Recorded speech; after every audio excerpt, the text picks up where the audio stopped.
The world in which we now live has gotten progressively smaller and continues to shrink due to technological advances in the travel and telecommunications industries and in every respect of our lives.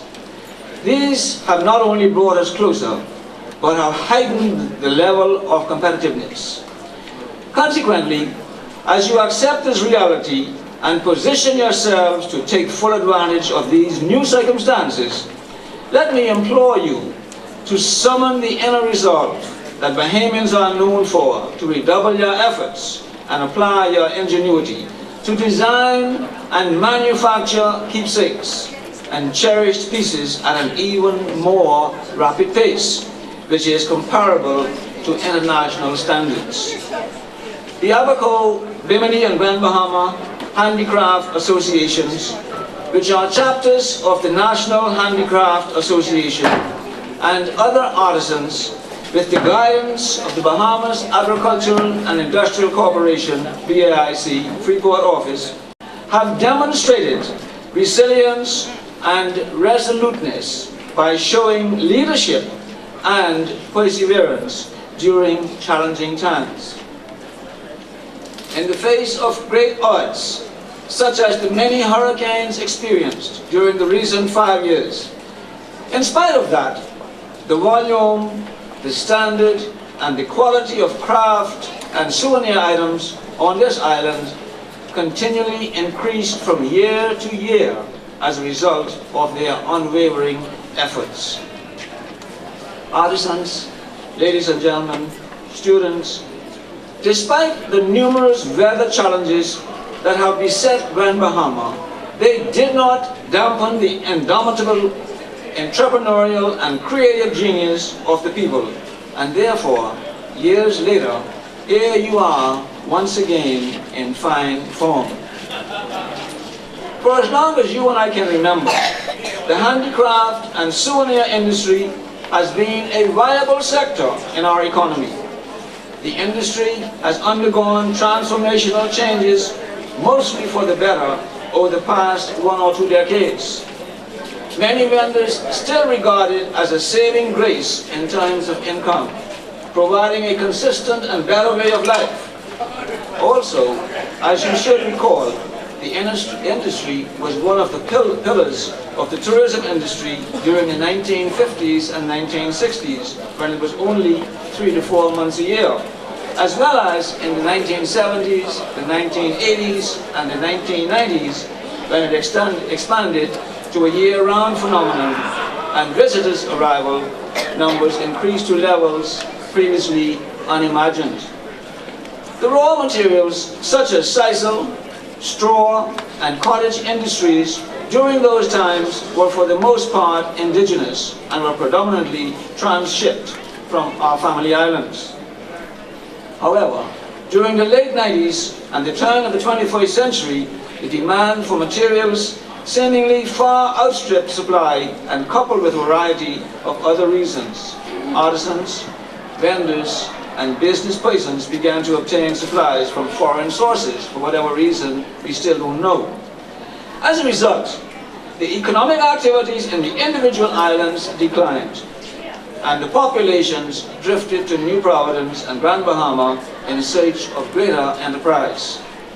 You may recall that 1 month ago, when I spoke at the 11th Annual Bahama Arts Festival in New Providence, reference was made to the pivotal role the Bahamas Agricultural and Industrial Corporation plays in our country by providing an enabling environment for the incubation of small and medium-sized businesses and entrepreneurs. You would have heard the executive chairman today speak of the plans that BAIC has to continue this program, and of the fact that we're going to now move speedily ahead to try and get your craft center completed here in Freeport. Similarly, the Freeport office of BAIC, which has responsibility for the Northern Bahamas, has made and continues to make a tremendous impact. In the past 3 years, ladies and gentlemen, more than 300 persons in Grand Bahama alone were recipients of training in the craft areas of straw, shell, coconut, and beading jewelry. In addition, Grand Bahamian artisans have participated in many international craft trade shows in the Caribbean region and USA in an attempt to stay on the leading edge with respect to the strategies and techniques being utilized in the industry. Now that the corporation has shown artisans, vendors, business persons, and the budding and potential entrepreneurs what the possibilities are, a more conscious effort must now be made on the part of all concerned to farm for more burlap, silvertop, sisal, wood for carving, coconut trees, etc., and to acquire additional land for the same.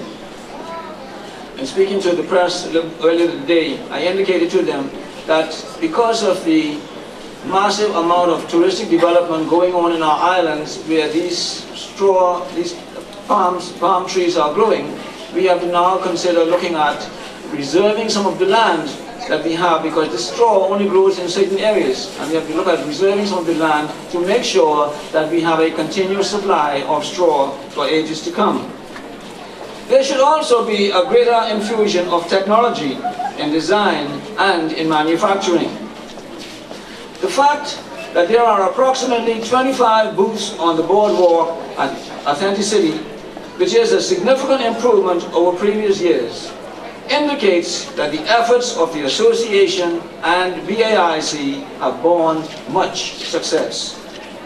Let us therefore increase the inventories, maintain the quality and standard of commodities, and improve the level of sales among the visitors to our shores, and subsequently expand the Bahamas' foreign exchange and national earnings. Cabinet ministers, local government elected leaders, senator, business and community leaders, artisans, ladies, gentlemen, and students. A part of my task this afternoon would have been to introduce our outstanding Prime Minister. But unfortunately, as much as he would have liked to be here in Grand Bahama with you today, circumstances did not permit it. Up to 12 o'clock, I understood he was still trying to make efforts to be here, but unfortunately, his schedule is so busy, and these times are so trying right now. He's unable to be here with us.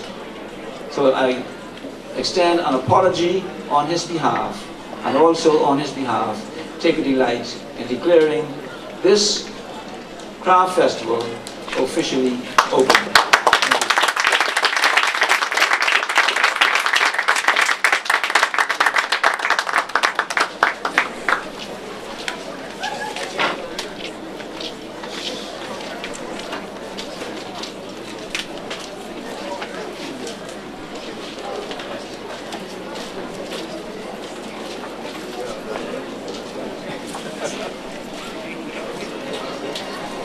Hi, my name is Winston Pinnock, and I'm the Deputy Chairman of the Bahamas Agricultural and Industrial Corporation.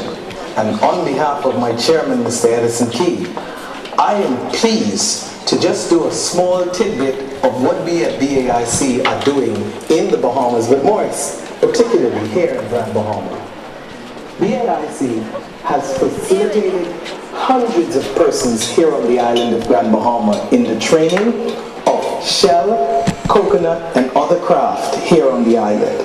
Bahamians are very enthusiastic about what we at BAIC are doing on the island of Grand Bahama, particularly in the area of craft training.